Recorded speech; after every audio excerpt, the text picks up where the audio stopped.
through this fuse, तो इसका जो वायर है ना आपको सेंटर में ये wire, I mean this part of the wire, ये एक रेजिस्टिव वायर है, ये मेल्ट होकर टूट जाएगा।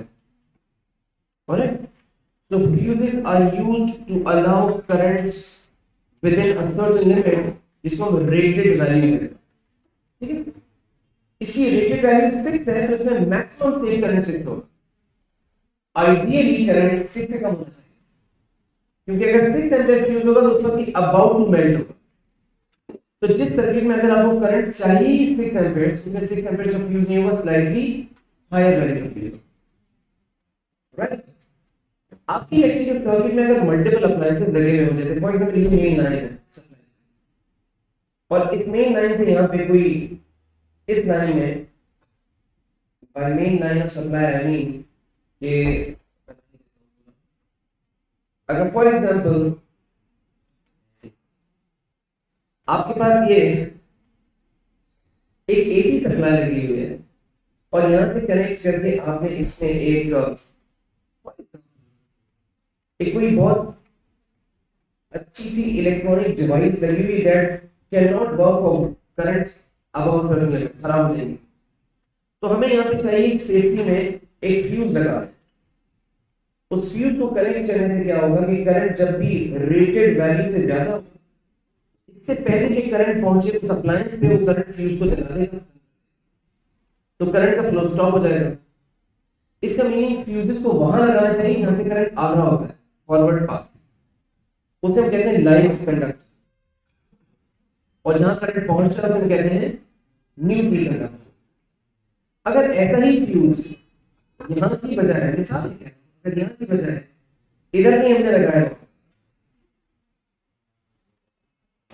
तो ये करंट के ज्यादा होने पे ब्लो तो करता, खराब तो हो जाता, लेकिन कोई फायदा नहीं था इसका, क्योंकि उससे पहले खराब कर चुका होता उस डिवाइस में, जिसको बचाना चाहते। इस चीज को लगना चाहिए लाइन कंडक्टर। तो बस 2-3 लाइन कोई भी फ्यूज के लिए लिखें और आगे बढ़े क्वेश्चन पे जाने। ऐसा देखें कि fuses are safety components. Fuses are safety components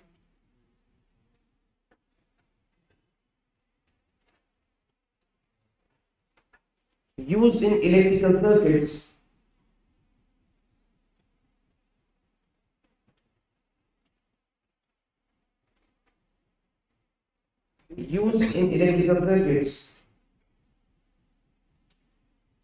to allow current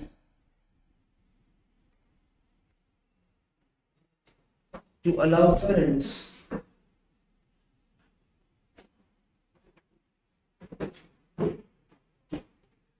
of values less than a particular limit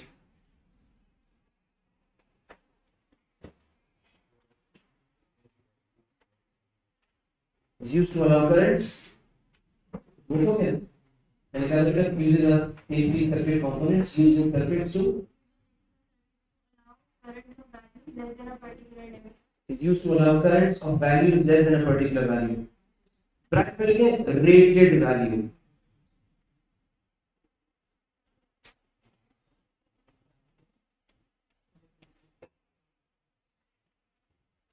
ऐसा लिख सकते हैं कि fuses are rated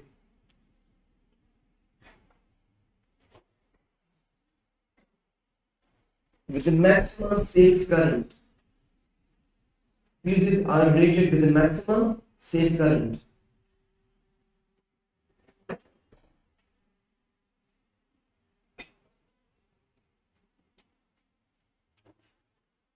Maximum safe current.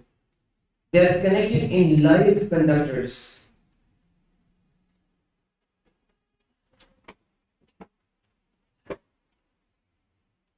They are connected in live conductors.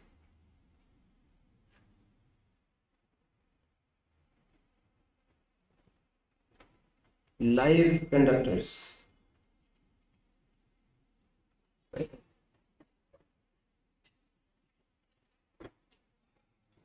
If current flowing through a fuse exceeds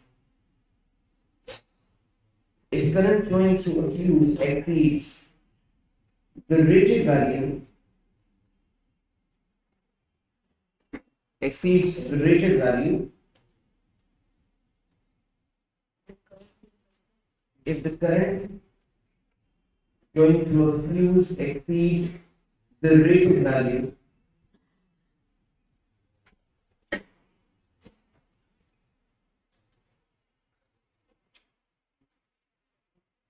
it causes melting of the fuse wire to break the circuit. It causes melting of the fuse wire to break the circuit.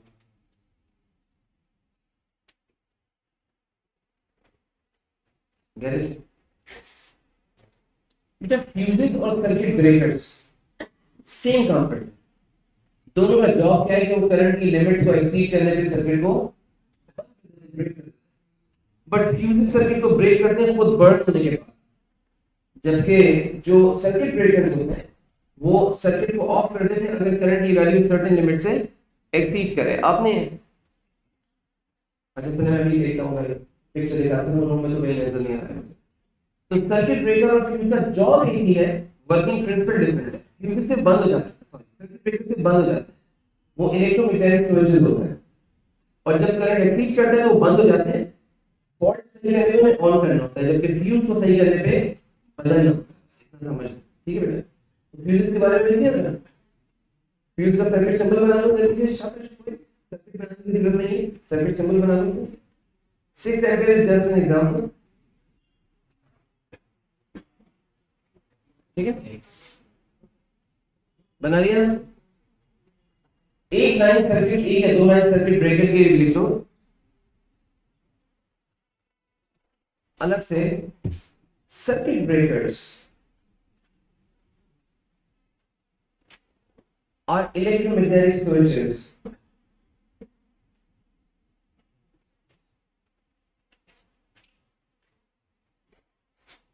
circuit breakers are electromagnetic switches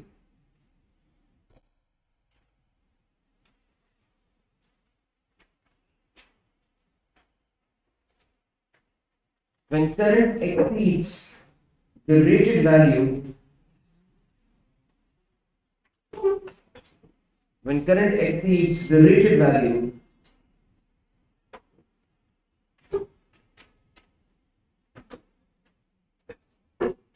the circuit breaker changes the position of switch. Circuit breaker changes the position of switch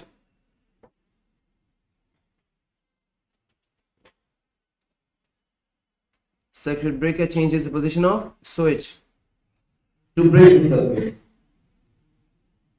To break the circuit.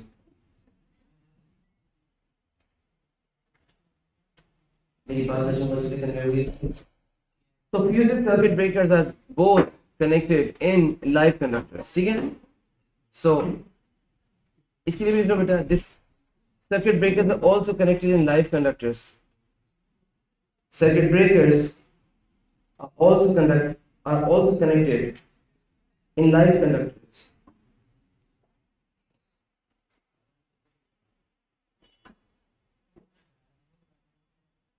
In live conductors.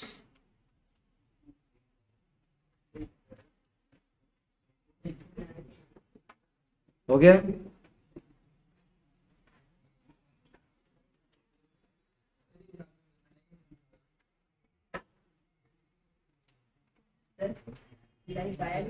हाँ live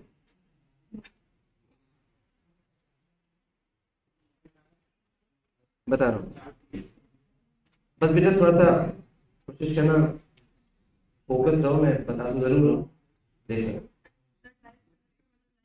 हाँ हाँ live है, इधर देखिए, ये बताएं घर में कहीं ऐसा कुछ देखा है? ये सर्किट ब्रेकर्स हैं। सर्किट ब्रेकर का काम ये है कि अगर करंट की वैल्यू किसी भी सर्टेन लिमिट से एक्सीड करे ना तो ये बंद हो जाता है, सर्किट तो स्टॉप हो ही जाएगा काम करना। फ्यूज का जॉब भी यही है, लेकिन फ्यूजेस जो होते हैं वो सर्किट को बंद करते हैं खुद को खत्म करने के बाद। यानी खुद ब्लो अप हो जाता है, इसे बदलना पड़ता है। सर्किट ब्रेकर एक स्प्रिंग हेड इलेक्ट्रोमैग्नेटिक स्विच होता है, जब करंट लिमिट से एक्सीड करे वो बंद हो जाता है, उसे ऑन करना पड़ता है, बस इतना सा फर्क है। बात समझ आ गई?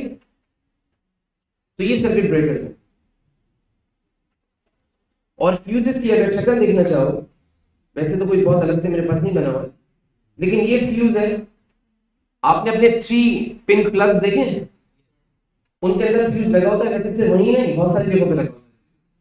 और फ्यूज कुछ शेप भी इसी तरह से होता है, फिजिकली भी दिखता है ऐसे, ये सिर्फ सर्किट सिंबल ऐसा नहीं है, दिखता भी ऐसा ही है। और ये मेल्ट हो जाता है, और इस तरीके से मैंने बताया। मेरी बात कंप्लीट हो गई है? राइट। अच्छा, किसी एग्जाम क्वेश्चन में, मैं वापस इसी पेज पे आऊंगा, जरा देखो पेज नंबर 182 है, ठीक है। किसी एग्जाम के सवाल में एक फ्यूज को, इतनी बात वैसे तो बहुत थी, if I find that question तो मैं वो दिखा भी दूंगा, क्वेश्चन के अंदर बना के दिया कहता है। चलो बेटा, तो बच्चों fuses and circuit breakers are both safety circuit components, जिनका जॉब क्या है कि करंट की लिमिट्स को, करंट की वैल्यू को एक सर्टेन लिमिट से एक्सीड नहीं करने देते जो उनकी रेटेड होती है। बस इस बात को याद रखना कि किसी भी सर्किट में जितना करंट नॉर्मल ऑपरेटिंग वैल्यू है ना, फ्यूज उससे थोड़ी हायर वैल्यू पर लगाया जाता है।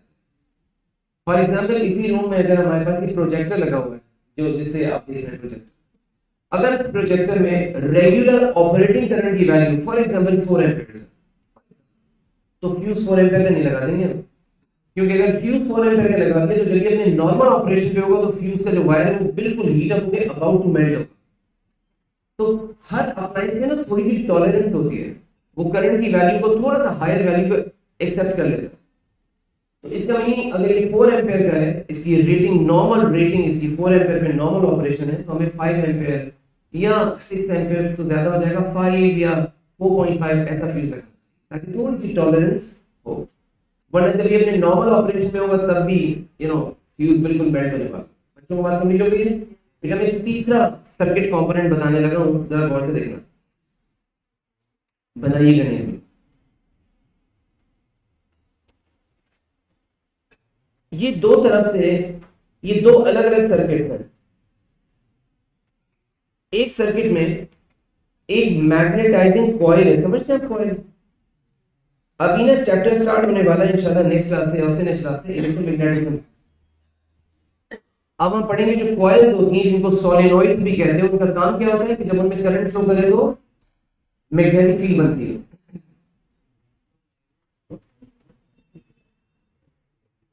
यस, करंट फ्लो करेगा तो मैग्नेटिक फील्ड बनेगी, करंट ज्यादा हो तो मैग्नेटिक फील्ड स्ट्रांग होगी, एंड वाइस वर्सा।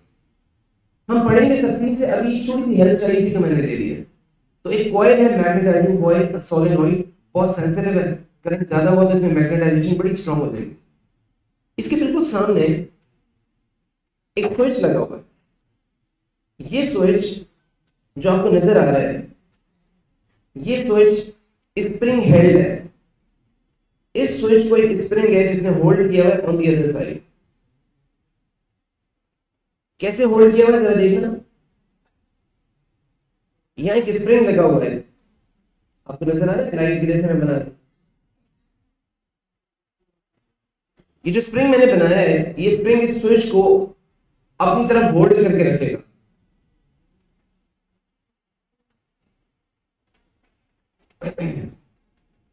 अपनी तरफ होल्ड करके रखेगा, राइट? कैसे होल्ड करके रखेगा? To open, to keep it open और to keep it closed. Open, normally open रहेगा। अगर आपके पास ये दूसरी वाली जो लाइन दिख रही है ना, इस लाइन में लार्ज इलेक्ट्रिक करंट फ्लो करे, लार्ज इलेक्ट्रिक करंट फ्लो करे, तो हम कह सकते हैं कॉइल में स्ट्रॉन्ग मैग्नेटाइजेशन हो जाएगी। Yes no? जब कॉइल में स्ट्रॉन्ग मैग्नेटाइजेशन होगी तो हम कह सकते हैं स्विच इस तरफ जाके क्लोज हो जाएगा। Yes no? जब तक कॉइल में लार्ज करंट फ्लो करेगा ये स्विच क्लोज रहेगा, और जैसे करंट कम होगा या नहीं होगा तो ये वापस से इधर चल जाएगा। स्प्रिंग, तो स्प्रिंग का जॉब है इसको रिस्टोर करना ओपन कंडीशन में, और कॉइल का जॉब है कि करंट लार्ज हो तो इसको क्लोज करके रखना। Is that okay? ये जो सामने आपको नजर आ रहा है इसे बोलते हैं रिले स्विच। ये रिले स्विच है। रिले स्विच क्या करते हैं, रिले स्विच सर्किट को इस तरह से स्विच ऑन एंड ऑफ करते हैं ऑटोमेटिकली। देखेंगे कैसे ऑटोमेटिकली। इसका सर्किट सिंबल क्या है? रिले स्विच का सर्किट सिंबल ये है कि जिसमें मैंने कॉइल बनाई है ना, कॉइल की जगह एक बॉक्स बना हुआ होता है और इस पे नहीं दिखाया जाता सर्किट सिंबल में, और यहाँ पे एक सिंपल बॉक्स बना हुआ होगा, वो शो करेगा कि दिस इज द कॉइल, यानी कि रिले स्विच का सिंबल ये है। यूजुअली इस रिले स्विच के सिंबल में एक क्वेश्चन के अंदर एक इस तरह का रेक्टेंगल बना दिया जाता है कि this part is the relay switch part, बाकी तो रिमेनिंग सर्किट। अब इस रिले स्विच को हम अपने प्रैक्टिकल सर्किट में इस्तेमाल कैसे करेंगे, एक नजर डालते हैं। एक रफ सा आइडिया बना रहा हूं, कोई बहुत ज्यादा नहीं, फिर आपको लिखवा दूंगा इसलिए। फर्स्ट करें हमारे पास ये जो सर्किट पीछे बना हुआ है, इस सर्किट में एक थर्मिस्टर लगा हुआ है।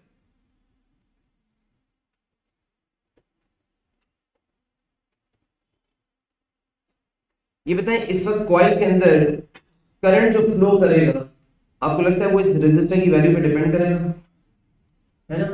जो रेजिस्टर है वो मैंने चूज किया थर्मिस्टर। तो बताएं हाई टेम्परेचर के ऊपर कॉइल के अंदर लार्ज करंट होगा या छोटा करंट होगा? आपको एकदम क्लियर होना चाहिए। पता है जब टेम्परेचर हाई होगा तो थर्मिस्टर की रेजिस्टेंस कम होगी, तो उसके थ्रू फ्लो करने वाला करंट तो प्रिंसिपल सेट में। जब लो टेम्परेचर से सर्किट रखा हुआ होगा तो कॉइल में कम करंट होगा, जब ये हाई टेम्परेचर जाएगा तो कॉइल में करंट। अब ये बताएं जब तक आपके पास लो टेम्परेचर है तो हम कह सकते हैं ये स्विच ओपन रहेगा, क्योंकि कॉइल में करंट की वैल्यू ज्यादा नहीं है, मैग्नेटाइजेशन इनफ नहीं है। तो जब तक लो टेम्परेचर है तो this switch, the right hand वाला switch, it will remain open. Agree? और जैसे ही टेम्परेचर हाई होगा तो थर्मिस्टर की रेजिस्टेंस कम होगी और यहां ज्यादा करंट कॉइल में फ्लो करेगा और ये स्विच हो जाएगा क्लोज। अग्री? अगर मैं ऐसा करूं कि इसके दूसरा वाला जो सर्किट है इसमें भी सप्लाई लगाऊं अलग से, सेपरेट, दो अलग अलग सर्किट्स हैं, और यहाँ पे एक कंपोनेंट लगा लूं जिसको आप पहचाने क्या है,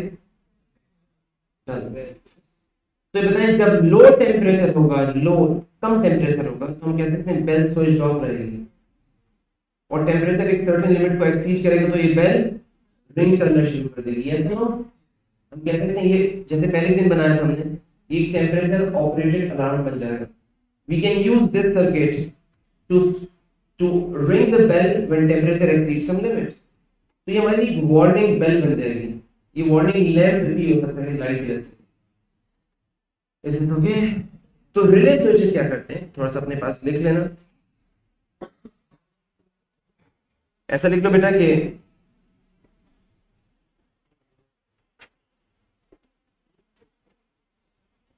a relay switch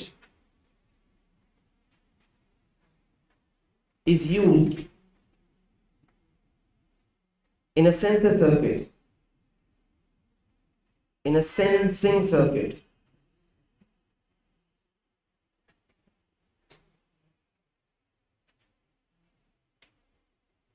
Is used in a sensing circuit.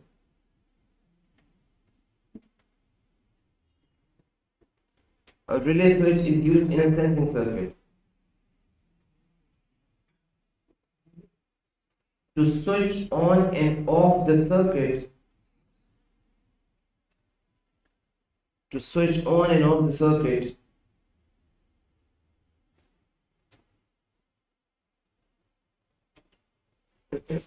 automatically.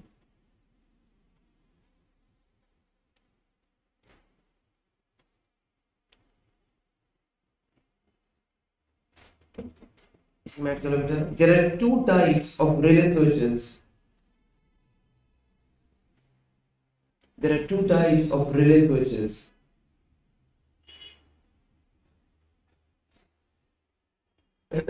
Normally open and normally closed. Normally open and normally closed.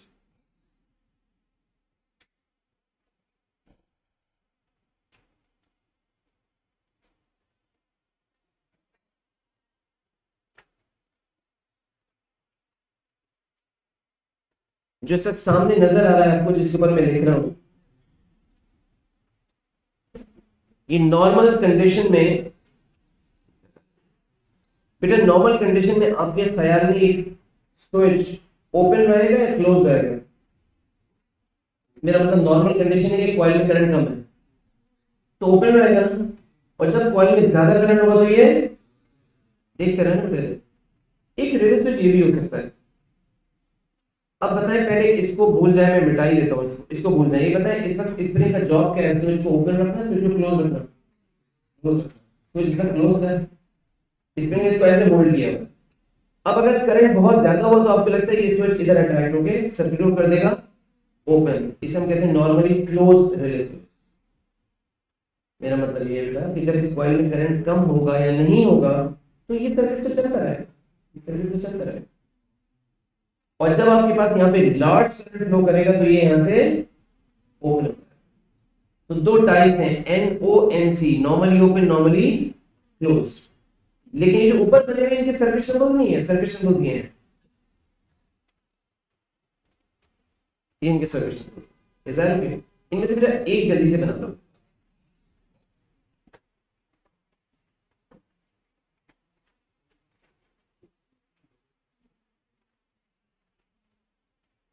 पानी चाहिए, पानी।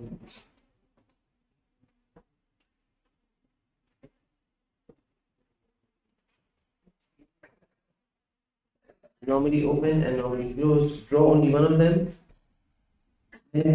पेज को आपको भेज दूंगा ताकि आपको इसका idea हो जाए। एक बार हाल बना लो।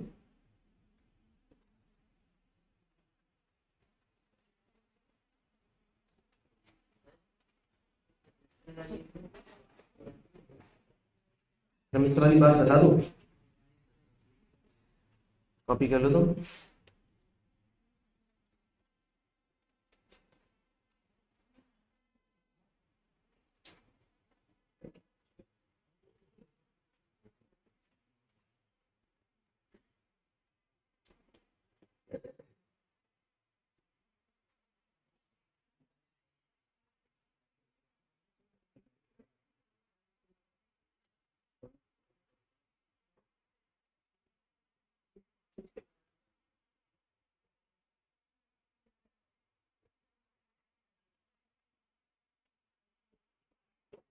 हो गया? बना लिया अपने पास?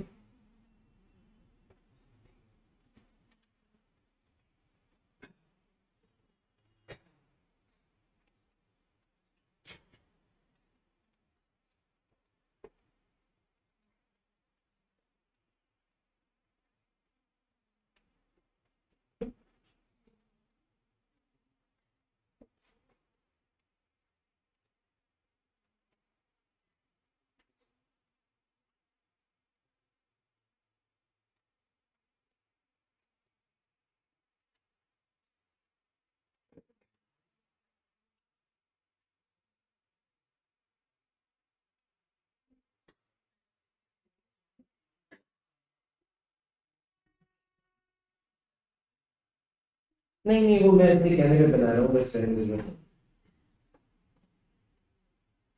बनाने की जरूरत नहीं है, मैं आपको बना के भेज दूंगा वैसे। सच बेटा आज का मेन पर्पस था क्वेश्चन करना, ऑलरेडी बहुत लेट हो गए, जल्दी से करो। इधर देखो, हो गया? ये बना दिया था बच्चों ने? बेटा एक दफा इस सर्किट को दोबारा से देख लो। मैं चाह रहा हूँ आप इसमें रिस्पॉन्सेज दें।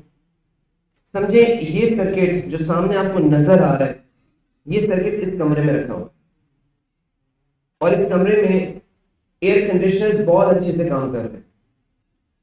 एयर कंडीशनर का अच्छे से काम करने का मतलब ये है कि इस कमरे में हमारे पास बहुत अच्छी कूलिंग है। लो टेम्परेचर पे थर्मिस्टर का काम क्या है? डज इट ऑफर बहुत ज्यादा रेजिस्टेंस या कम रेजिस्टेंस? बहुत ज्यादा। लो टेम्परेचर की बात हो रही है, लो टेम्परेचर पे यहां बहुत ज्यादा रेजिस्टेंस होगा। व्हाट अबाउट करंट की वैल्यू?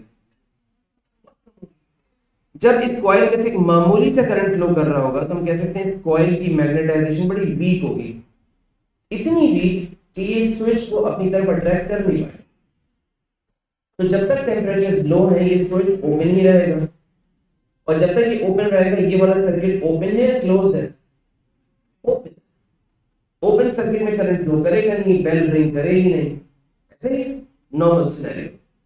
फिर टेम्परेचर बढ़ना शुरू हुआ, टेम्परेचर जैसे जैसे बढ़ेगा इस थर्मिस्टर की रेजिस्टेंस कम होगी, इसके थ्रू करंट बढ़ता रहेगा। एक वक्त आएगा कि इतना ज्यादा करंट हो जाएगा कि ये इसको बुला लेगा अपने पास। बाय अपने पास मेरा मतलब ये इसको कनेक्ट कर, जब ये कनेक्ट होगा तो सर्किट बेल वाला क्लोज है, will start ringing. So this bell will ring, will start ringing when temperature exceeds the limit. And what is that limit? ये मैं और आप डिसाइड करेंगे कैसे? यहाँ रेजिस्टर की वैल्यूज को चूज करके कि किस टेम्परेचर पे रिंग करना शुरू करेगा, वो हमारी चॉइस। डन हो गया, आपने लिख दिया। ये पूरा पेज बेटा मैं आपसे शेयर कर लूंगा, ठीक है? इसमें फ्यूज और ऐड कर दूँ। यहाँ से हम शुरू कर रहे हैं अपने क्वेश्चन। इलेक्ट्रिसिटी का पहला पार्ट से होगा। आ जाओ वर्कशीट जो आपको दी है उसके ऊपर।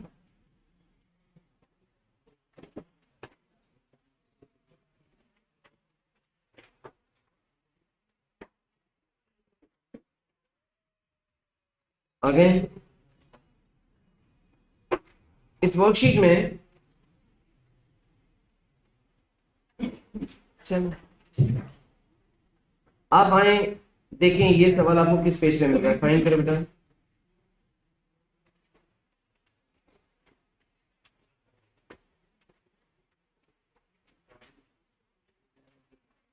सेवन। हारून एक वर्कशीट मुझे देना, 7 पे 17। आइए जी, क्वेश्चन का रेफरेंस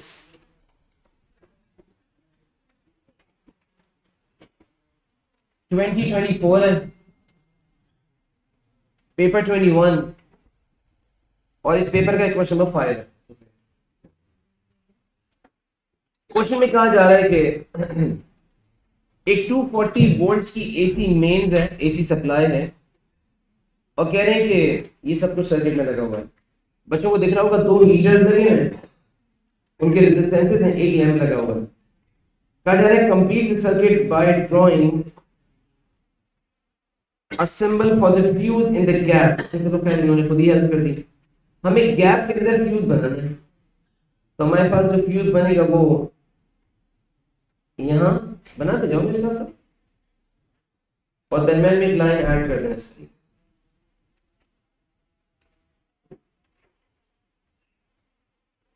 लेबल कर दो fuse.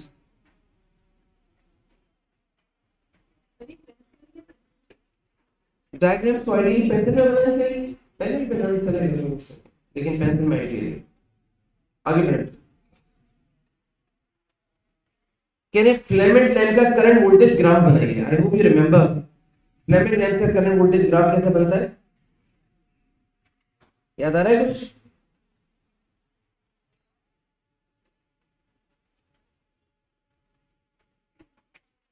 Draw another graph on this side.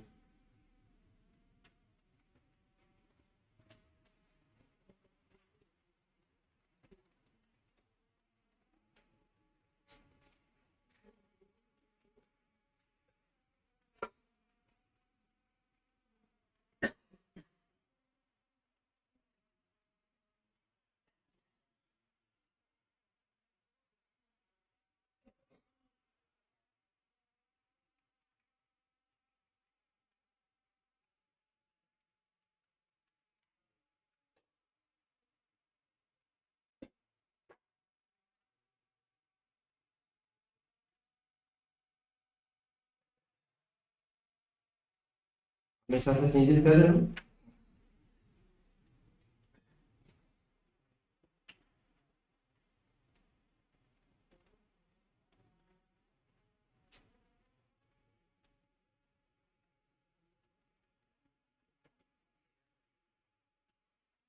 साथ साथ कॉपी कर सकता हूँ।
राइट भाई, करंट और वोल्टेज में से इंडिपेंडेंट क्या होता है? वोल्टेज। और करंट वोल्टेज पे डिपेंड करता है। ओके, अब यहां पे नॉर्मली इंडिपेंडेंट को एक्स एक्सिस बनाने की मैथमेटिकल नॉर्म है, पाबंदी नहीं है। और आपको बार बार ऐसा देखने को मिलेगा कि आपको डिपेंडेंट इंडिपेंडेंट के एक्सिस बदलेंगे, कोई इशू नहीं, ठीक है। चलिए भाई जल्दी जल्दी आगे बढ़े। कहते हैं पी पॉइंट पे करंट बता दो। बेटा पी पॉइंट पे जो करंट आ रहा है क्या वो सर्किट का टोटल करंट है? पूछ रहा हूं आपसे। नहीं ना, वो दो पैरेलल ब्रांचेस में आने वाला करंट है डिवाइडेड वैल्यू में। तो पी पॉइंट पे जो करंट आएगा उनमें दो करंट्स होंगे। हम अपनी लिए आसानी के लिए नाम दे देते हैं उनको। इस करंट को कह देते हैं I1 और इस करंट को कह देते हैं I2। हमें क्या चाहिए? I1 और I2। तो मैं लिख रहा हूं यहीं पे, आप वहां लिखना जहां पे उसको सॉल्व करना है, ठीक है। मुझे सर्किट दिखाना तो इसलिए यहां लिख रहा हूं कि हम कह सकते हैं current at point P is going to be the sum of the two currents I1 and I2। अब जो I1 है क्या मैं इसको V डिवाइडेड बाय R लिख सकता हूं? और यानी कि R1 इस ब्रांच का रेजिस्टेंस, और इसको भी मैं लिख सकता हूं V डिवाइडेड बाय R2 इस ब्रांच का रेजिस्टेंस। ये बताए गौर से सर्किट को देखिए, इस सर्किट में टोटल वोल्टेज कितनी है? 240 वोल्ट्स। तो कहना चाहिए 240 वोल्ट्स तीनों चीजों को मिलेगा। इसके अक्रॉस भी 240 होगा, इसके भी और इसके भी। क्यों? तो फ्यूज भी तो है। फ्यूज सर्किट में कोई ऐसी वोल्टेज ड्रॉप कॉज करता नहीं है। तो फ्यूज के अक्रॉस नॉर्मल सर्कमस्टेंसेस में कोई पोटेंशियल ड्रॉप नहीं होता। तो अगर 240 यहां से मिला हुआ है तो ये ना सोचना कि 20 वोल्ट यहां ड्रॉप हो जाएगा तो रिमेनिंग सर्किट को 220 मिल रहा होगा। सबके अक्रॉस 240 240 240 डन है। अगर 240 वोल्टेज है तो क्या हम इसको सॉल्व करने के लिए लिख सकते हैं? आइए, क्या हम यहां लिख सकते हैं कि हमारे पास वोल्टेज की वैल्यू दोनों के लिए 240 डिवाइड बाय, बेटा पहली लाइन का रेजिस्टेंस पढ़ना कितना है? Plus same 240 volts divide by 60 ohms। आगे बढ़ते तेजी से 10 10 10 एम्पियर्स। तो बेटा वो करंट जो पॉइंट पी पे आ रहा है वो 10 एम्पियर्स है। जो करंट पॉइंट पी पे आ रहा है that is 10 amperes.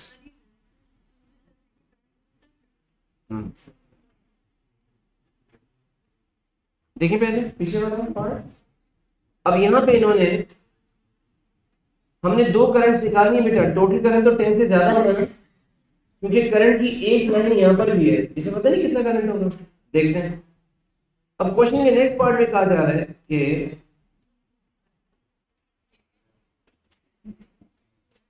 The current in the lamp is 1.5। अगर लैंप के अंदर 1.5 है और आपके पास पहले से उधर 10 आ रहा है तो 1.5 प्लस 10 कितना हो जाएगा? 11.5। मतलब उसने कहा यहाँ पे इधर इस लाइन में जो करंट आ रहा है वो 1.5। तो टोटल करंट जो बैटरी से निकल रहा है जो फ्यूज में से गुजरेगा वो है 11.5। क्वेश्चन में कहा जा रहा है कि सूटेबल फ्यूज की रेटिंग बता दीजिए। तो क्या हम 11.5 लिख दें?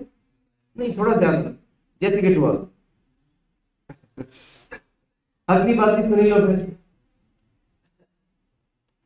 नेक्स्ट पार्ट में कहते हैं explain why fuse rating is much larger than the value, why fuse rating much larger than the value in 1 is not suitable. जाहिर है वो सर्किट में कंपोनेंट्स को डैमेज कर सकता है। अगर आपने मच लार्जर रेटिंग का फ्यूज लगा दिया तो वो बहुत ज्यादा बड़े करंट्स को आने देगा। मिसाल में 12 है और आपने फ्यूज लगा दिया कोई 20 या 30 एम्पियर्स का, तो क्या सूट करता है यहाँ पे? नहीं ना। सो हमारा आंसर कुछ इस तरह से होना चाहिए।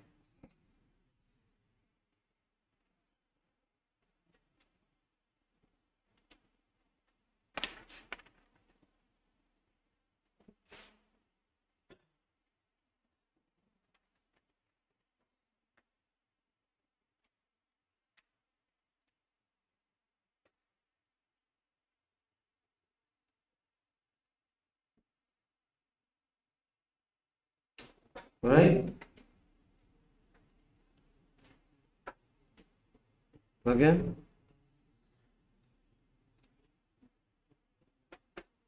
आगे बढ़े जाए। अच्छा 89, ठीक है। So, आप आ जाए अपने पेज नंबर 5 पे। अच्छा एक पढ़ रही है, क्या था पढ़ना था बेटा?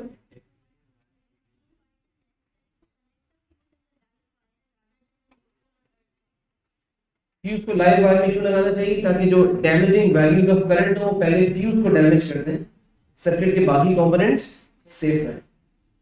ये तो मकसद ऐसा लिखते हैं, as the live conductor is forward passage for current,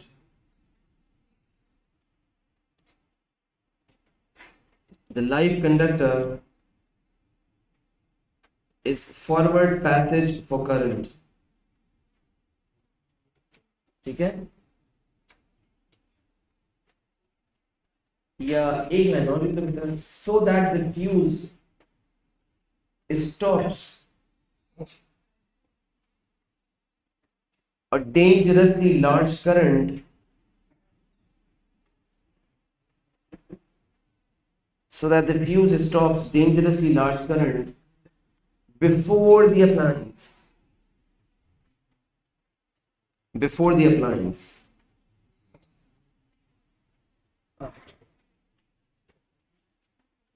हो गया बेटा? आगे देखो बच्चों, see this question is on page number 5।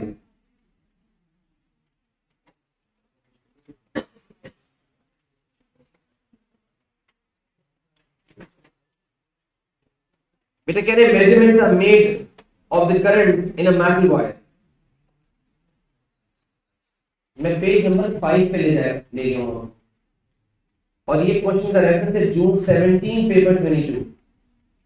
कह रहे measurements are made for the current in a metal wire और ये ग्राफ गिवन है। बेटा ग्राफ अगर ऐसा है तो कौन सा लॉ ओबे हो रहा है? कौन सी इलेक्ट्रिकल क्वांटिटी कांस्टेंट है? रेजिस्टेंस। और कौन सी मैथमेटिकल क्वांटिटी ये चीज एग्जिबिट कर रही है कि रेजिस्टेंस कांस्टेंट है? Constant gradient, straight line.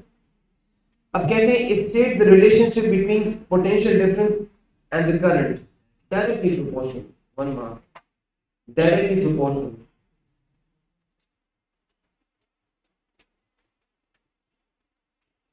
नहीं बेटा स्लैश आगे लिख देना, obeying Ohm's law, obeying Ohm's law.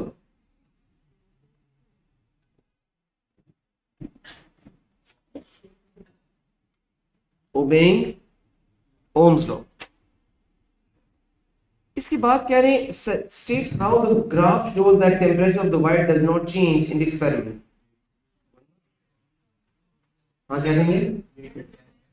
अच्छा ग्रेडियंट कांस्टेंट है, इससे टेंपरेचर का क्या ताल्लुक है? आसान करें, आसान करें। आप बताएंगे कि कांस्टेंट ग्रेडियंट का मतलब कांस्टेंट रेजिस्टेंस और कांस्टेंट रेजिस्टेंस का मतलब कांस्टेंट टेंपरेचर, क्योंकि रेजिस्टेंस डिपेंड्स अपॉन।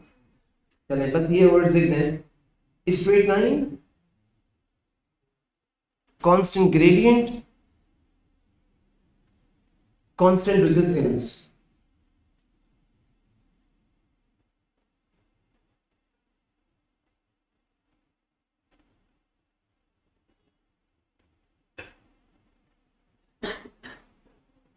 सही बेटा?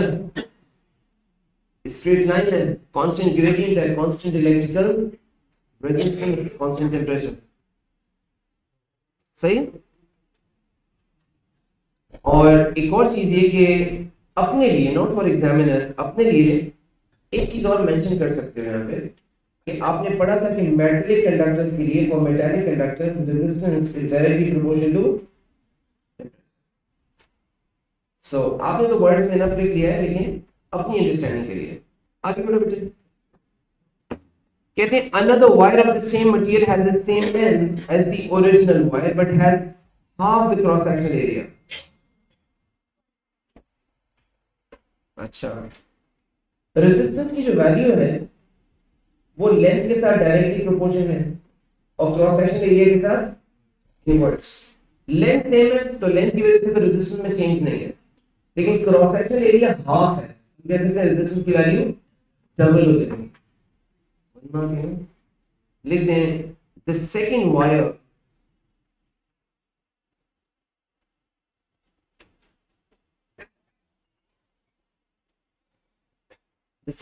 has double resistance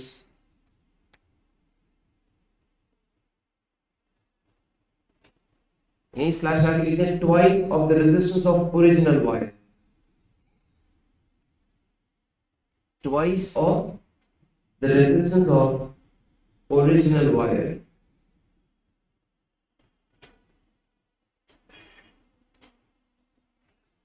ठीक है, इसमें हो गया twice of the resistance of the original wire। आगे बढ़ो बेटा, कहते हैं तेरी ग्राफ बना दो, क्या करें? हाँ अरे भाई सही से बताओ। ओके, बेंड्स टुवर्ड्स वोल्टेज, एक मिनट बस, बेंड्स टुवर्ड्स वोल्टेज। अच्छा चलिए मैं दो तीन चीजें पूछूं, लाइन स्ट्रेट होगी या कर्व होगा? मेटालिक कंडक्टर है भाई, लाइन स्ट्रेट ही होगी। अच्छा लाइन स्ट्रेट होगी तो ये बताएं कि इस ग्राफ का ग्रेडियंट सही से देख के बताओ, रेजिस्टेंस है या 1 अपॉन रेजिस्टेंस? 1 वाला है। तो आर किसका होता है जिसमें वोल्टेज वाई से, तो इसका जो ग्रेडियंट है वो 1 अपॉन आर है, तो रेजिस्टेंस डबल हुआ तो हम कह सकते हैं ग्रेडियंट हाफ हो जाएगा। ग्रेडियंट हाफ कैसे बना सकते हैं? x की कोई भी वैल्यू लो, उसके ऊपर y की वैल्यू को हाफ कर दो। जैसे कि x की वैल्यू मैंने 5 ली, पहले वाले वायर में y की वैल्यू क्या थी? y एक्सिस थी 0.4, हम कह सकते हैं 0.2 हो जाएगी। और अगर ये 0.2 हो गई तो straight line will go from origin to this. बेटा रैंडमली हाफ नहीं कर देना, प्रॉपर हाफ कर देना, ठीक है? अगर रेजिस्टेंस डबल होगा तो ये चीज होगी।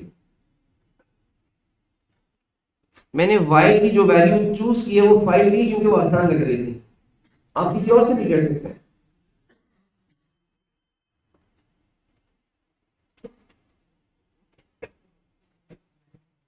आगे बढ़ा जाएगी, देखें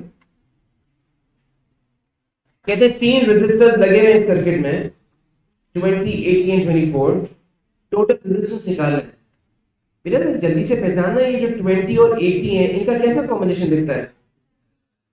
तो क्या मैं इनकी टोटल रेजिस्टेंस के लिए 20 into 80 डिवाइड बाय 20 प्लस 80 लिख सकता हूं?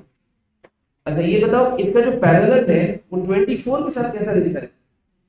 सीरीज। तो बताएं टोटल रेजिस्टेंस के लिए क्या मैं उसको सिंपली ऐड कर दूं? तो निकाल के तो टोटल रेजिस्टेंस की वैल्यू सर्किट में क्या है? क्या रही है? 40। कंफर्म कर देना बाकी लोग। 40 है?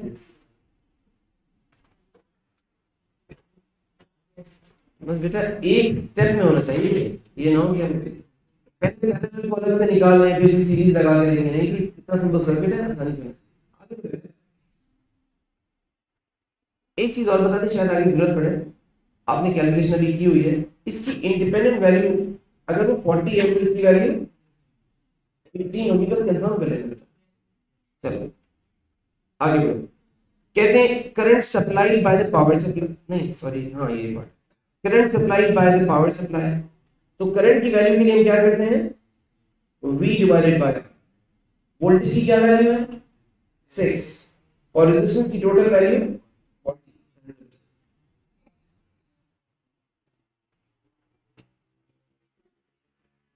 0.15 amps, ठीक है? अब कह रहे हैं पोटेंशियल डिफरेंस अक्रॉस 20 ओम, अक्रॉस 20 ओम। देखें हमें 20 ओम के अक्रॉस वोल्टेज चाहिए। जरा एक मिनट के लिए इधर आ जाए। इसका पहला तरीका जो जरा लंबा मेथड है, एंड में जरा शॉर्टकट करेंगे, पहले लंबा मेथड देख लेते। करंट कितना है बेटा ऐसे? आपको लगता है ये करंट दो ब्रांचेस में डिवाइड हो जाएगा? इनमें से एक ब्रांच में मैं करंट को I1 कह सकता हूँ, दूसरी ब्रांच में करंट को, अगर मेरे पास I1 निकल है तो I1 निकाल के क्या मैं उसको रेजिस्टेंस से मल्टीप्लाई करके इस ब्रांच की वोल्टेज दे सकता हूँ? हाँ, वोल्टेज तो बेटा किसी भी साइड से नहीं आ रहा, करंट आ रहा है, राइट? तो करंट अगर यहाँ से भी आता तब भी हम बिल्कुल ऐसी बात करते हैं, मेक नो डिफरेंस। हाँ हाँ, तो कुछ वहां ड्रॉप होगा, आपको क्वेश्चन पूरा होने दें, आपको आंसर मिल जाएगा। फिलहाल 0.15 I1 और I2 में डिवाइड होगा, इसमें मुझे I1 की वैल्यू चाहिए ताकि मैं V इक्वल टू IR में रख के इसका वोल्टेज निकालूं। ये मैं लंबा मेथड करूं, आना ये भी चाहिए। ये बताए I1 निकालने के लिए कोई यूनिटरी मेथड सिखाया था डिवीजन वाला? यस।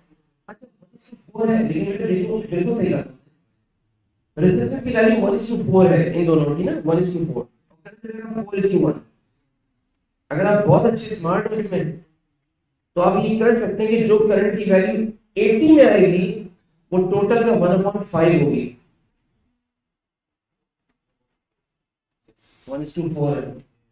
तो टोटल का कौन सा पार्ट आएगा 80 में? 1/5 ऑफ टोटल, और उसमें कितना आएगा 20 में? 4/5।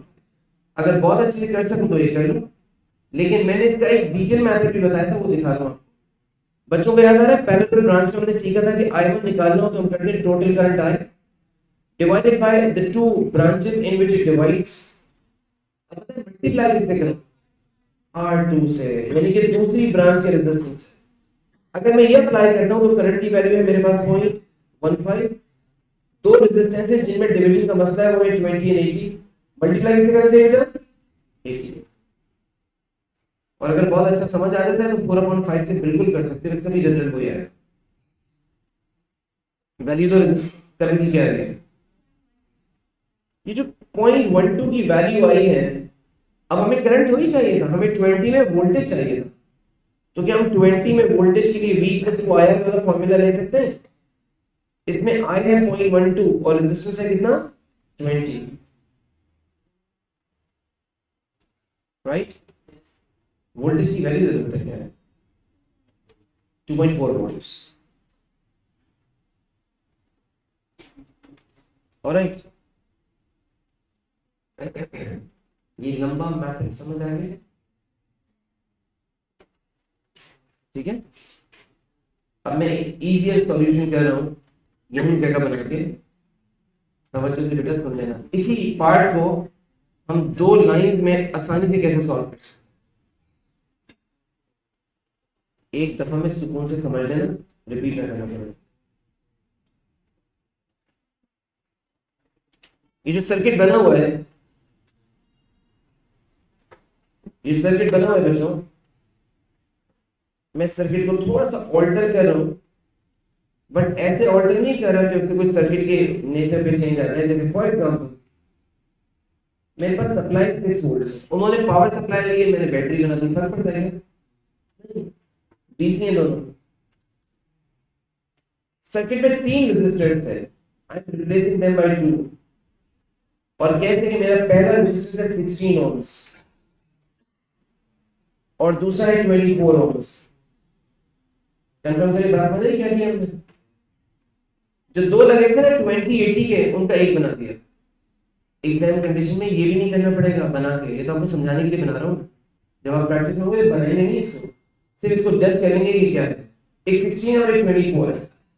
ये बताएं 16 के अक्रॉस वोल्टेज निकालने को कहा गया है ना, मतलब कि 20 का वोल्टेज चाहिए, तो वही जो 20 का वोल्टेज है वही तो 80 का भी वोल्टेज है, तो हमें इस पूरे के अक्रॉस वोल्टेज चाहिए, यानी कि 16 का वोल्टेज चाहिए। सो हमने सीरीज सर्किट के लिए एक और यूनिटरी मेथड सीखा था for voltage division, if you remember, और वो ये था कि अगर मुझे V1 चाहिए, I am writing it directly ना, तो मैं टोटल वोल्टेज को दोनों रेजिस्टेंसेस के सम से डिवाइड करूंगा, मल्टीप्लाई बाय R2 और R1। तो बताएं क्या हम कर सकते हैं कि V1 की वैल्यू यानी वोल्टेज अक्रॉस 16 ओम्स वो हो जाएगा, टोटल कितना था voltage? 6 volts divided by the two resistances in combination, series combination, 16 plus, अभी multiply कैसे करें 16, 24 16 वोल्टेज की डिवीजन। सॉल्यूशन को छोटा करने के चक्कर में गलत ना कर बैठना भाई। करंट के लिए मल्टीप्लाई करते हैं दूसरी ब्रांच के रेजिस्टेंस से, क्योंकि करंट का रेसिप्रोकल रिलेशन। ये वाला मेथड आसान है, मैं चाहूंगा आप ऐसे ही करें। और अब किसी बच्चे ने कहा था अगर करंट यहां से आ रहा हो तो क्या होगा, कुछ भी नहीं होगा बेटा, बिल्कुल वैसे ही होगा। तुम्हारे पास इन दोनों के अक्रॉस वोल्टेज की वैल्यू आ रही है 2.4, तो जो दूसरा वाला लगा हुआ है उसके अक्रॉस आ रही होगी में। आप करंट को वहां से लाएंगे तब भी यही, करंट को यहां से लाएंगे तब भी होगा, मेक्स नो डिफरेंस। हाँ बिल्कुल भी नहीं फर्क पड़ेगा वोल्टेज। बेटा मैं कह रहा हूं तुम वोल्टेज को यूं डिवाइड करवाओ करंट से, या वोल्टेज को तुम ऐसे डिवाइड कराओ, एक ही बात है। आपने कोई क्लास मिस की है क्या दरमियान?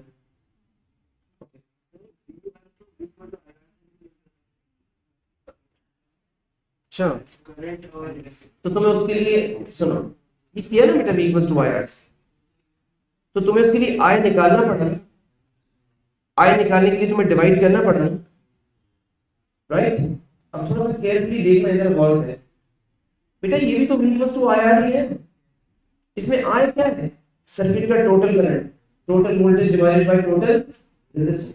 लेकिन बेटा इस तरीके से याद करने से चीजें आसान हो जाती है। ये मैंने बना के पूरा पेज भेजा है आपको, unitary method of division, voltage and current division की हेडिंग से कुछ ऐसा। इधर कोई पढ़ रहे हैं? हाँ भाई चलो आगे जल्दी जल्दी से। कहते हैं DC power supply is a battery that contains a number of cells. Each cell has an electromotive force of 1.5. What is meant by electromotive force? लिखा हुआ है आपके पास, क्या होता है? Work done to carry a unit positive charge around a complete circuit. लिख लो याद भी आ जाएगा। Work done to carry a unit positive charge around a complete circuit.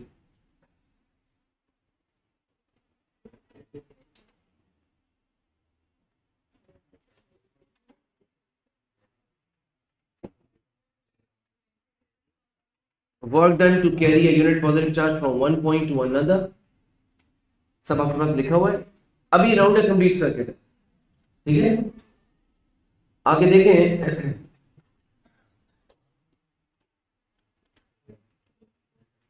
Right, देखिए ना बेटा, सेल्स है 1.5 वोल्ट के, 6 वोल्ट की बैटरी बनानी है, क्या करोगे? सीरीज में लगा दोगे, और केयर करोगे सीरीज में लगाने में पॉजिटिव नेगेटिव का ख्याल करने में।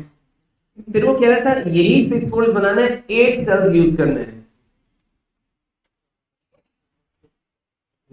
Alright.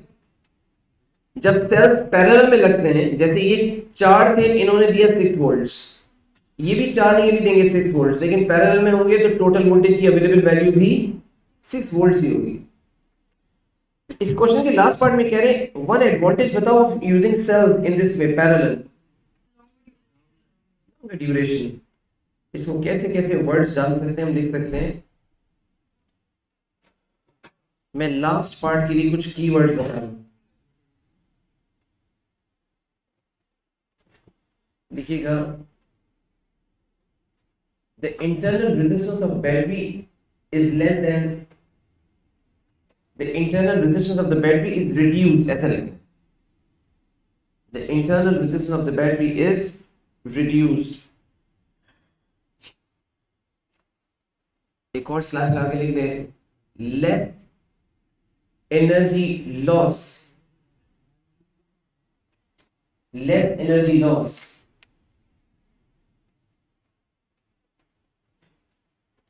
inside, less energy loss inside the battery, और simplest क्या लिख सकते हैं, lasts for longer, lasts for now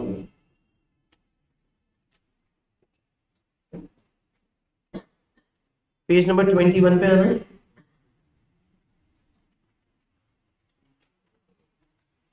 page number 21।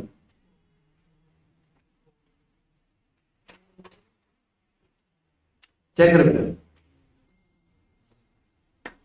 कह रहे हैं कि shows two circuit components thermistors and LDRs। thermistors and LDRs for each of these components state what causes increase in resistance। भाई थर्मिस्टर में क्या चीज इंक्रीज कॉज करता है? अच्छा, क्या हम कह सकते हैं decrease in temperature, decrease in temperature.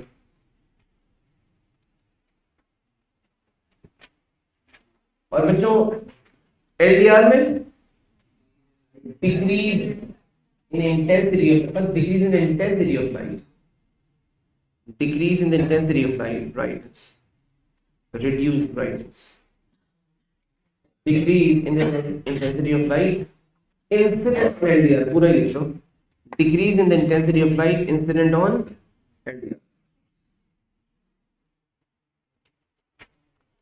बच्चों को लास्ट क्लास में किया हुआ डायोड याद है? ये बताएं डायोड का ये वाला पार्ट याद है? ये वाला part, I mean this part.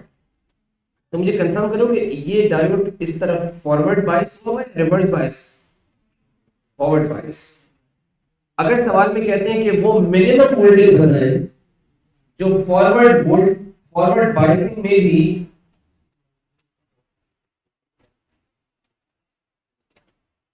Minimum voltage जो फॉरवर्ड बायसिंग में भी रिक्वायर्ड हो करंट की फ्लो के लिए इस सर्किट में 0.6, ऐसे 0.6 से कम हो तो फॉरवर्ड बायसिंग में भी कोई करंट फ्लो नहीं करता। और चीजें बताते जाओ, ये क्या ओम लॉ को ओबे कर रहा है? नहीं, ओम लॉ को ओबे तो करता ही नहीं है। दूसरी बात ये बताओ कि यहां पे करंट जीरो नजर आ रहा है, क्यों? क्योंकि डायोड जब रिवर्स बायस्ड हो तो कोई करंट अलाउ नहीं करते, नॉर्मल सर्कमस्टेंसेस। लेकिन याद है ना आगे जाके ये भी लाइन फिर कुछ ऐसी हो जाती है, लेकिन वो बहुत हाई वोल्टेज पे होती है। एक और चीज बताएं कि इस वक्त डायोड कैसे लगा है, फॉरवर्ड या रिवर्स? फॉरवर्ड है। जब फॉरवर्ड लगा है तो अगर यहाँ 6 वोल्ट की बैटरी है तो क्या मैं यहाँ रेजिस्टर पे 6 वोल्ट एक्सपेक्ट करूं? यस। अच्छा, ग्राफ को दोबारा देख लो बेटा। अगर यहाँ 6 है तो क्या यहाँ 6 एक्सपेक्ट करें? नहीं, क्योंकि फॉरवर्ड बायसिंग में भी कुछ वोल्टेज कंज्यूम कर रहा है। कितना? 0.6। इसका मतलब यहाँ जो वोल्टेज की अवेलेबल वैल्यू है वो कम होगी। Is it okay? इसके बाद कुछ ऐसा है, अभी नहीं इसे डिस्कस कर लेंगे। इसके बाद वो कहते हैं यहाँ पे क्वेश्चन में आगे चल के कि सर्किट में अब क्या होगा, डायोड इस पर कैसे लगा हुआ है, फॉरवर्ड रिवर्स, तो करंट फ्लो करेगा? नहीं, diode does not allow any current. Okay, चलिए मैं यहाँ पूछता हूँ, इन्होंने नहीं पूछा। 6 बैटरी बस कंफर्म कर लें, 6 वोल्ट ही ना, 6 वोल्ट। चलो बैटरी बेटा 6 वोल्ट है इस वक्त। मैं आपसे कह रहा हूँ 6 वोल्ट की बैटरी है, तो बताएं इस वक्त रेजिस्टर के अक्रॉस वोल्टेज की वैल्यू क्या होगी? 0। ओके, ये बताएं एमीटर में करंट की वैल्यू क्या होगी? 0। ये बताएं वोल्टेज अक्रॉस डायोड क्या होगी? 6 वोल्ट्स। ये डायोड अभी करंट अलाउ नहीं कर रहा, रिवर्स बायस लिख भी देते हैं।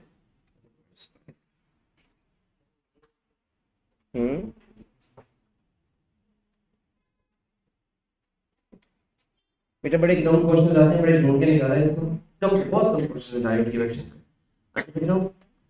सुनिए, थर्सडे तक के लिए this is the homework. By Thursday you need to complete it. Thursday को मैं आपसे पूछूंगा क्या हुआ और आपसे क्या नहीं हुआ। ओके, जल्दी आ जाओ। अच्छा, आप मेरे पास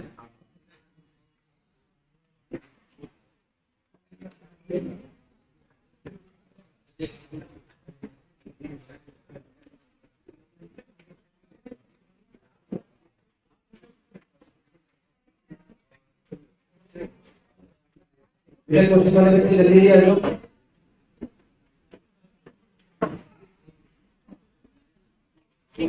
तो नीचे होती है वो तो बोल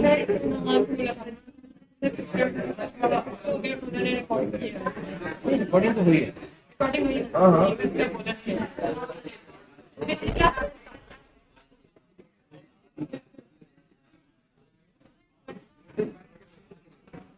हाँ मुझे जाना पड़ेगा, मैं नीचे जाके भी कहता हूँ आप ही जाके भी कहिए, सही है। फर्क पड़ेगा, मुझे पता है आप एक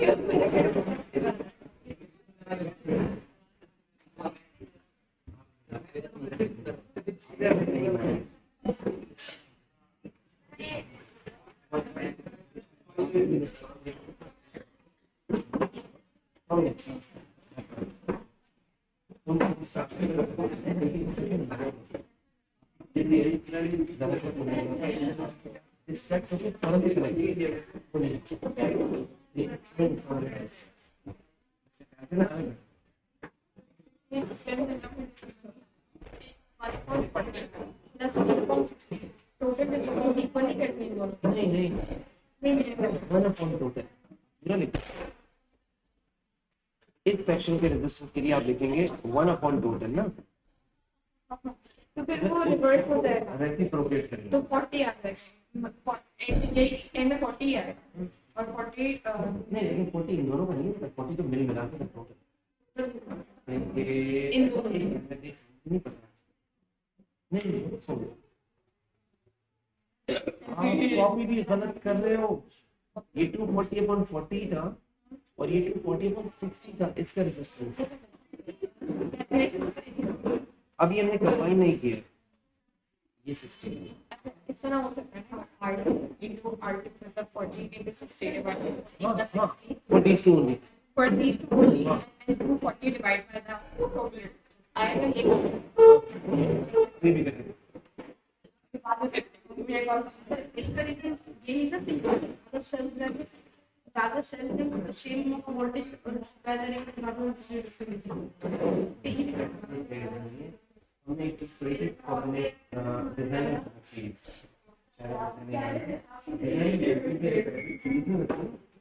तो क्या एडवांटेज है कि वो ज्यादा वोल्टेज देते हैं, लेकिन नुकसान ये है रेजिस्टेंस ऐड होते हैं तो रेजिस्टेंस ज्यादा नहीं, जब सेल्स पैरेलल में उसका नुकसान ये है कि वोल्टेज की वैल्यू वही रहती है सिंगल सेल, मतलब अगर हम लोग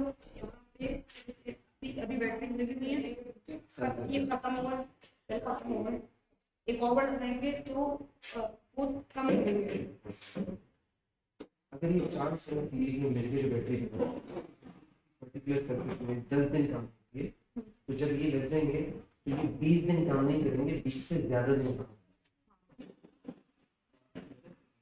अगर इस बैटरी के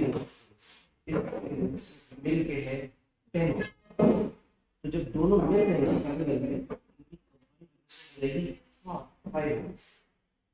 तो बैटरी जितना हो रहा है ज्यादा हो रहा है, जब ये हो रहा है तो बैटरी के अंदर लॉस कम हो, तो this will last for longer, less energy. Sir इसमें ना मुझे समझ नहीं आया आपने एग्जैक्ट आप वैसे तो समझ आ गया कि नीचे बना वो अच्छा ये समझ आ गया नीचे भी आप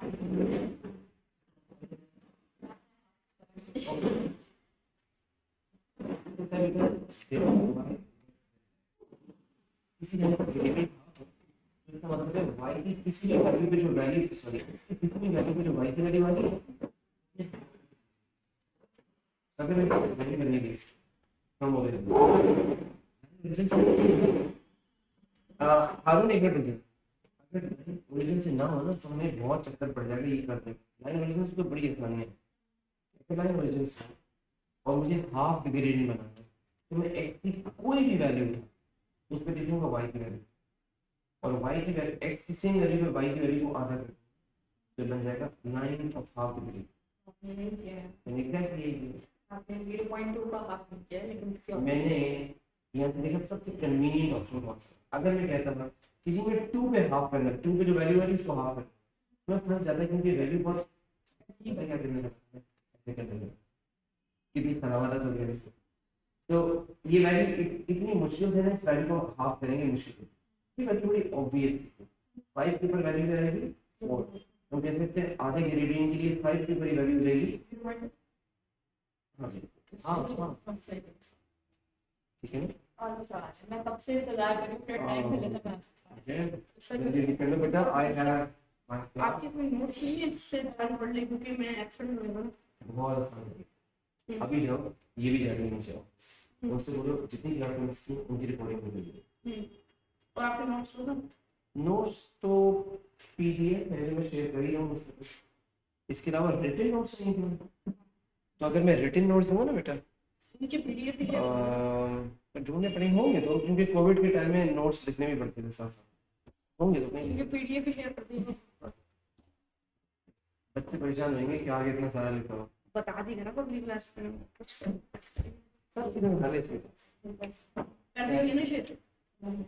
पीडीएफ मैं देखना होंगी कि है या नहीं, लेकिन रिकॉर्डिंग जरूर ले लो। Electrical circuits, water wave on a pond passes into a region of the wave travels more slowly. ये हमारे वो shallow होगा। It then returns in a region when it travels in the original. जब speed slow होती है तो wavelength कम होती है।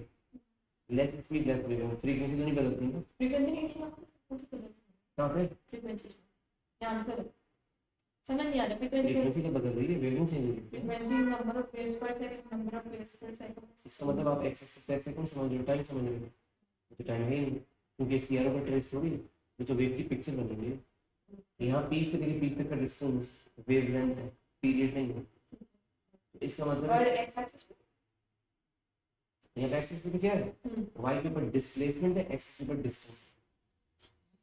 ठीक है, जब आप वेव पढ़ेंगे ना तो दो तरह की वेव, जैसे ये डिस्टेंस है। इनफैक्ट ये वेव की पिक्चर लेते हैं, इसका एक्सिस टाइम एक्सिस होने से वो डिस्टेंस कवर्ड ही है। एक सेकंड सर, मैं बहुत क्लास से वेट कर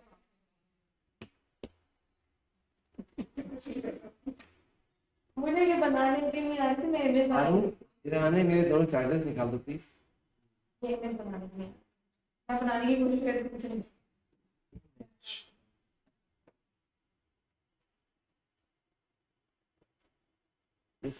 Assumes I is positioned as shown.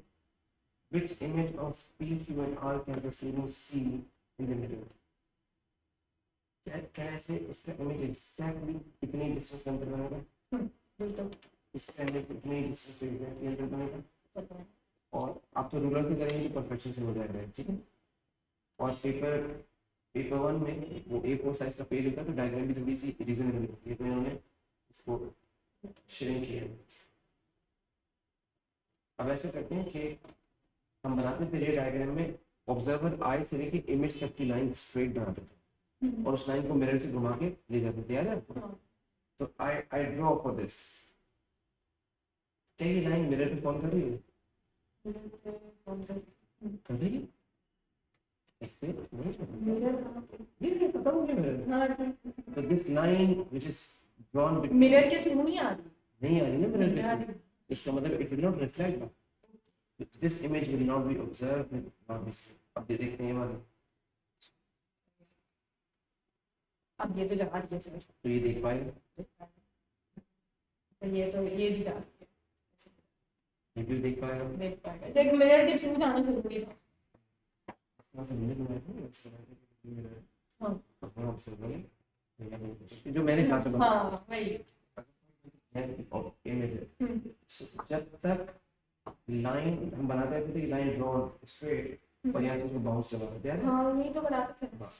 Observer आई से इमेज तक एक लाइन बनाते हैं, अगर वो लाइन मिरर पे फॉलिंग हो तो इमेज देख पाएंगे, अदरवाइज इमेज नहीं देख पाएंगे। समझ गए। ये बुकमार्क के कहाँ से लेके आएंगे? सर ये आपने बोला था कि आप बेडशीट देंगे, आप वो तो मेरा है बट कोई बात नहीं, अभी next class confirm. Yes yes confirm.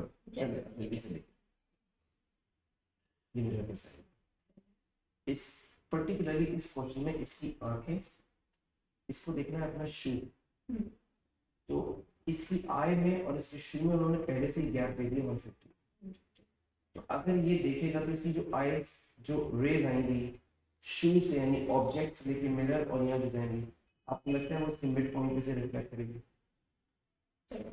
इस पर्टिकुलर क्वेश्चन के लिए ऐसा वरना ऑब्जेक्ट अगर इसका सब्जेक्ट शू है जो लाइन आई की लाइन है, वरना हम तो ऐसे करते हैं कि जी ये मिरर है, यहाँ ऑब्जर्वर आए और यहाँ पे ऑब्जेक्ट है, तो फिर तो लाइन में नहीं है ना, फिर तो मिड पॉइंट होना, बस रिफ्लेक्शन होना जरूरी है। हाँ लेकिन you know this is not always the mid point, इन दोनों के दरमियान का मिड पॉइंट नहीं है, ये डिस्टेंस अलग हुआ, ये डिस्टेंस अलग हुआ, इस क्वेश्चन में मिड पॉइंट हुआ कैसे हमें बनाना चाहिए, लाइट रिफ्लेक्ट होगी कहाँ से, ऐसे ये 150 तो 75 के डिस्टेंस से यहाँ से लाइट वेव इसकी आंखों में आएगी और यहाँ जाएगी, इससे मतलब जहाँ से लाइट रिफ्लेक्ट हो रही है वो ग्राउंड से 75 सेंटीमीटर है ना, मिरर का साइज है 50, अगर मैं मिरर को नीचे करना चाहूँ तो मैं मिरर को कहाँ तक नीचे कर सकता हूँ, लोएस्ट पोजीशन मिरर की होगी कि मैं मिरर को यहाँ लगा, अगर मैं मिरर को इससे यहाँ नीचे पे कितने लेके आ सकता है? अच्छा मैं लेके आके दिखाता हूँ, ये लेंस 75 है, याद रखना, यहाँ से ऐसे रिफ्लेक्ट हो, मिरर का साइज 50, अगर मैं इसमें यहाँ ले आता हूँ तो मिरर तो पहले ही खत्म हो गया, light has to fall on the mirror, okay अगर मिरर यहाँ लगाया जाए तो यहाँ खत्म हो जाएगा, लाइट यहाँ से रिफ्लेक्ट होगी, तो लोएस्ट क्या होगा, आप मिरर को बिल्कुल यहाँ कर दें कि लाइट उसके ऊपर एज के ऊपर फॉल करके रिफ्लेक्ट करे, अब ये इसकी लोएस्ट पोजीशन है for the image to be seen, इसमें इसकी लेंथ कितनी है 15 नहीं सॉरी 50, इसकी लेंथ 50 और ग्राउंड से जिस पॉइंट से रिफ्लेक्शन हो रही है वो लेंथ कितनी है 75, तो बताएं जो lowest point of the mirror है वो ग्राउंड से कितना ऊपर है 75 minus 50 25, 25 पार्किंग यहाँ से I was stuck, sorry mirror की ओरिजिनल पोजीशन ये सही है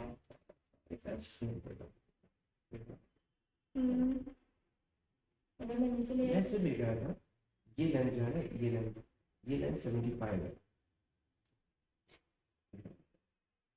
ठीक, यहाँ से लेके यहाँ तक लेंथ 75, 50 सेंटीमीटर का मिरर है, अगर मैं इस मिरर को इधर ले आया, लोएस्ट इधर ले आया, तो लाइट यहाँ से रिफ्लेक्ट होनी है 75 सेंटीमीटर ऊपर से, समझ तो ये तो 50 का खत्म हो गया, तो लोएस्ट क्या होगा कि लाइट उसके ऊपर गिरे तो, ओके ठीक है आप इसको ड्रॉ करें अपने पास, बड़े मजे की डायग्राम है, नेक्स्ट क्लास में प्रोग्रेस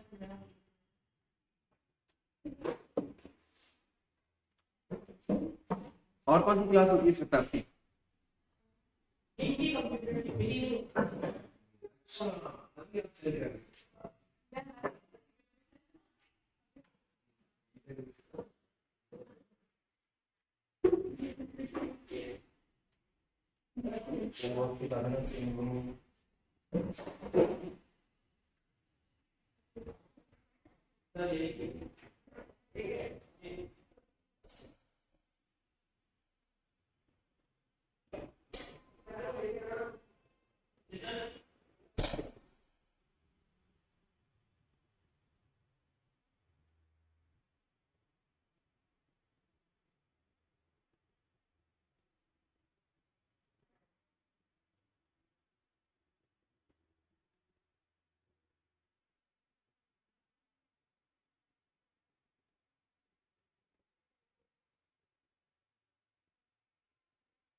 ओ मेरी उम्मीद को मिल गए दो जहां,